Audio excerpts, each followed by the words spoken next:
L'île de Cuba représente un enjeu majeur pour les États-Unis et l'URSS durant la guerre froide.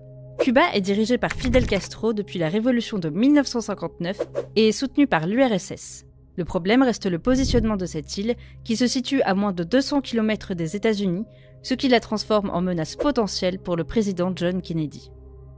Kennedy va d'ailleurs soutenir et planifier une tentative de coup d'État par des exilés cubains pour destituer Fidel Castro et reprendre la main sur la région. Cette opération a lieu en 1961 et se nomme le débarquement de la baie des Cochons. Ce débarquement est un véritable échec. Les Cubains étaient préparés et repoussent l'attaque, renforçant ainsi la défiance du gouvernement de Castro envers les États-Unis.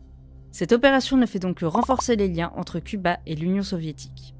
La crise des missiles de Cuba se déclenche lorsque les États-Unis découvrent, à travers des photographies aériennes, l'existence de rampes de lancement et la présence de missiles balistiques nucléaires à longue portée.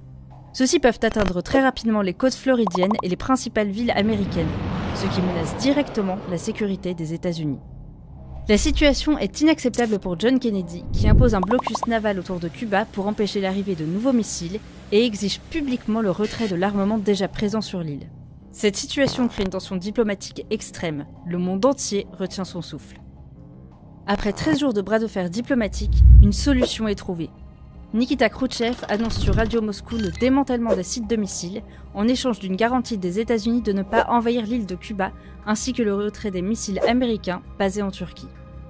La crise des missiles de Cuba représente le point culminant des tensions entre les deux grandes puissances. Cette crise a aussi révélé la fragilité de l'équilibre de la terreur et ouvre une période de tentative d'accalmie pour le monde entier.